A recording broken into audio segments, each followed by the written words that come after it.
La question numéro 3 maintenant, et les questions se suivent un petit peu en termes de thématique ou de raisonnement un peu logique. Comment expliquer et interpréter des résultats hétérogènes au test d'intelligence?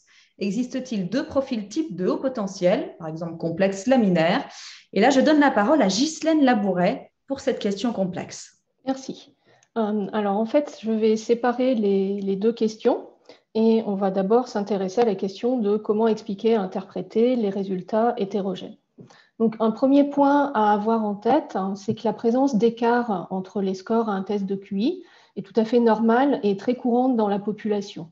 Les manuels des tests nous fournissent des tables qui permettent de connaître la fréquence des écarts selon leur taille.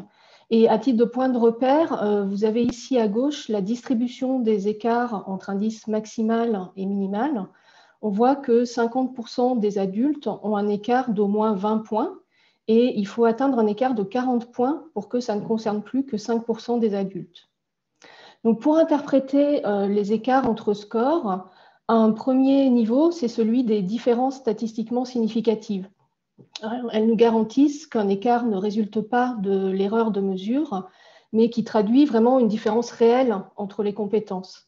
On va donc pouvoir cette différence la commenter en termes de force et de faiblesse. Et puis ensuite, quand la taille des écarts augmente et devient plus rare dans la population, là, on est incité à chercher des explications à ces différences. Et pour ça, on va se baser bien sûr sur la clinique. Déjà sur les observations pendant la passation qui peuvent nous aider à comprendre les variations entre les scores. Et puis, au-delà, on se référera à la plainte, aux plaintes éventuelles de la personne ou au contraire à son intérêt particulier pour certains domaines qu'elle aurait particulièrement investis, qui vont pouvoir expliquer des pics de compétences qu'on peut observer particulièrement dans les profils à haut QI. D'ailleurs, il faut vraiment garder en tête le fait que les différences à l'intérieur des profils ne signent pas nécessairement des pathologies, surtout quand il n'y a pas de score faible sur le plan normatif. Enfin, on peut se poser la question de quel est l'impact sur les indices et sur le QI de la présence d'écarts notables. Donc là, il me semble important de rappeler déjà que les notes de synthèse, elles sont toujours calculables. Et puis, en fait, la recherche a montré qu'elle conserve aussi une certaine validité, même en présence d'écarts notables.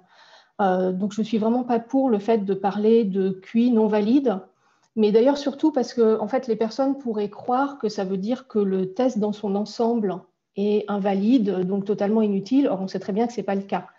Ce qui me semble préférable, c'est d'expliquer en quoi les indices et le QI vont constituer des plus ou moins bons résumés des performances et pourquoi il est souvent plus intéressant de regarder en fait le détail des scores. Donc ensuite, la deuxième partie de la question concerne l'existence de profils types.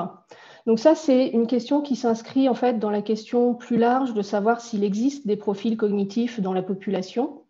Et il y a quelques études qui ont utilisé des méthodes statistiques en clustering pour voir si on trouve des profils bien distincts dans la population. Les résultats de ces études, pour le moment, ils sont assez inconsistants, y compris sur le nombre de profils identifiés. Et en général, on en identifie un nombre assez important. Et puis, ces études, elles donnent uniquement une description des profils. Elles ne permettent vraiment pas de savoir s'ils sont reliés à d'autres caractéristiques. Du coup, finalement, ça a assez peu d'intérêt pour la pratique clinique. Alors, je n'ai pas trouvé d'études de ce type focalisées sur les OQI. Et puis, concernant l'exemple complexe laminaire qui était donné dans la question, là, c'est un peu différent parce qu'il s'agit de profils qui ont été définis a priori par leurs auteurs, qui ne sont pas en fait issus d'analyse statistique. Du coup, on peut vraiment se questionner sur leur solidité et puis se demander quel est le pourcentage de personnes qu'on pourrait vraiment rattacher à ces profils, peut-être par exemple qui ne concernent que 10% des OQI. Alors, plus généralement, la question des profils cognitifs, en fait, elle est étudiée depuis le début des tests, surtout dans un but d'aide au diagnostic des troubles. Le premier focus, il était plus sur la psychopathologie, alors qu'il n'y a a priori aucune raison qu'il y ait un lien de ce type entre le cognitif et les troubles mentaux. Et donc après, les praticiens sont revenus plus sur des troubles vraiment cognitifs, notamment sur tout ce qui est troubles spécifiques des apprentissages. Donc, c'est un domaine dans lequel il y a de nombreuses méthodes qui ont été proposées, mais en fait, aucune n'a fait la preuve d'une réelle efficacité. Et malgré ça, ce qu'on constate, c'est que c'est une approche qui est encore très utilisée, donc il y a un peu un débat dans ce domaine. En tout cas, la conclusion que j'aimerais vous transmettre, c'est que ça soit pour les profils ou pour les écarts entre les scores, il me semble vraiment important de les interpréter avec la plus grande prudence et en tout cas d'éviter vraiment tout ce qui est conclusion trop catégorique. Merci beaucoup, Ghislaine, pour cet éclairage sur cette question de l'hétérogénéité des performances.